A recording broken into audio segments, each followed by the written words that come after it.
Deep down in the ocean, a treasure is sleeping. It is full of metals that we need desperately.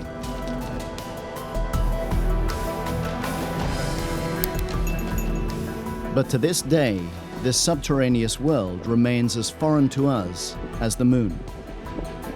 A mysterious universe populated by unique creatures.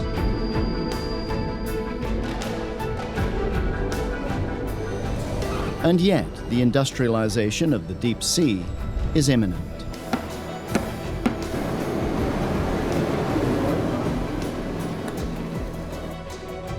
Can manganese nodules solve our raw material problems?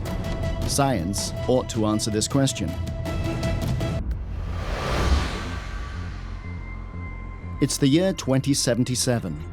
What once seemed like a futuristic dream is now a reality. Flying cars, unlimited communication, and mobility.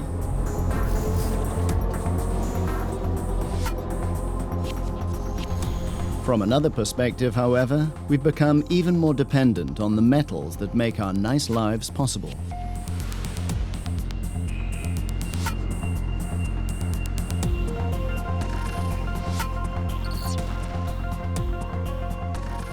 The middle of the Pacific.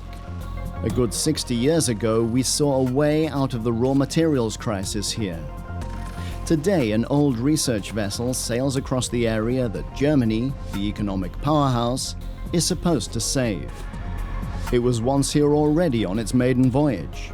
Even back then, the markets were nervous, as metals were becoming in ever shorter supply.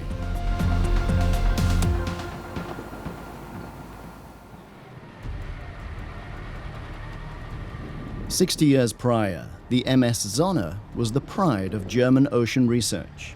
The new research vessel from the Kiel Center for Oceanic Research, GeoMar, is on the verge of its very first exploratory trip, which is set to take several months.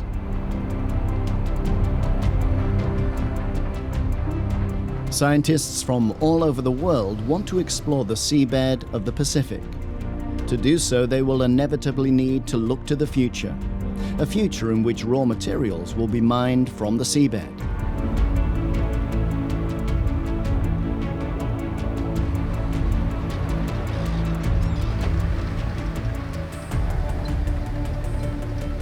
What will happen to this untouched part of the Earth when people start to intrude here?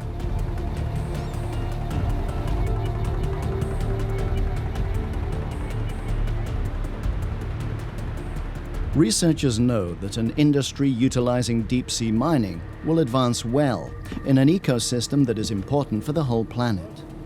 The geochemist Matthias Heckel has worked with this unique world for decades. We can make a very good comparison between the seabed and the rainforest. Like all systems in which only few nutrients are available, we find a great deal of biodiversity. This is the case in the rainforest and in the deep sea alike. That means there are very few individuals and species, but with great variety amongst them. The researchers at least want to help to limit the damage that mining the metals from the seabed will cause. But to stop the mining altogether, the expedition leader Jens Greinert is a realist. We can't turn back the clock to a time when we didn't need oars. We also can't say to someone, don't use your iPhone or your computer anymore. Oh, and there's no TV either. So that means we'll always need oars, and we'll need more at that.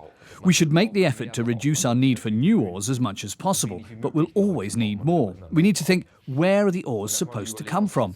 Sources on land are limited. We've been doing that for a fair while now, and major ore mines are slowly drying up. The wounds that we inflict on the Earth when we mine ore are immense. Chile has the largest copper deposits in the world. In fact, the whole country's economy is dependent upon it. That comes at a cost. It is not possible for life to exist in the areas surrounding the largest copper mines in the world. Open-cast mining has polluted the environment.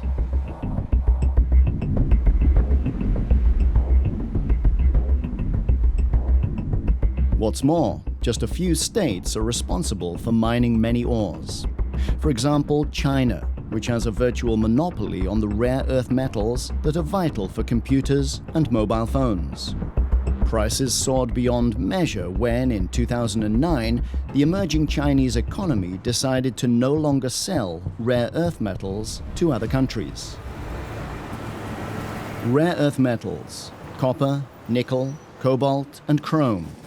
Without these non-ferrous metals, our entire modern technology world would collapse. They're found in every electrical device. We can no longer imagine our lives without them. What's the solution? Preaching on cutting down our consumption and making the smartphone generation responsible is just too short-sighted.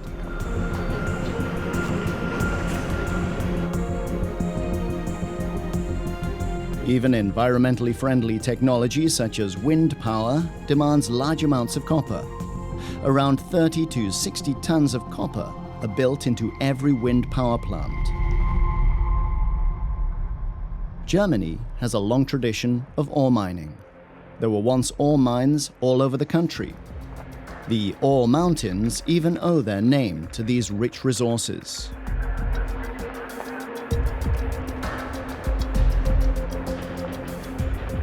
Ores were mined in Germany up until the 1970s, and even until after the fall of the Berlin Wall in East Germany. The country was, to a large extent, independent from foreign imports.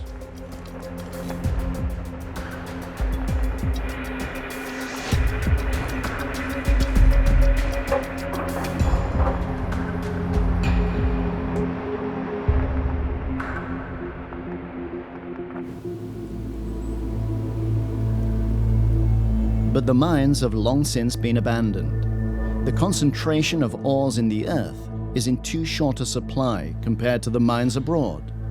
Only ruins, traditions, and memorials are left as reminders of the mines.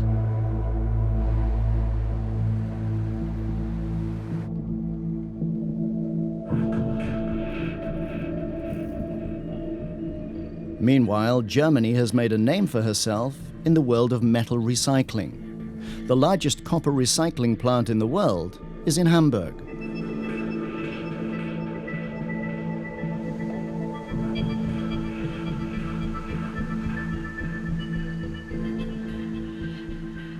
Nowadays in this country, up to 43% of copper is reused, an astoundingly high rate that remains unparalleled elsewhere. The metal can be recycled without its quality diminishing. The problem, however, is recycling alone is not enough, if the hum of the economy is to continue at least. Things can only be recycled that have already been used and have reached the end of their lifespan. Copper from mobile phones and electronic devices tends to land in the melting plant only after around 2 to 10 years. Larger amounts of copper, for example from house building, tend to only be recycled after over around 30 years of use. However, copper usage in the EU continues to increase each year. Economists see that as a good sign. They even speak about Dr. Copper, who is a sign of stable economic growth. On the other hand, it means, as long as production does not go down drastically, more and more copper will need to be mined. The ore from recycling can never be enough.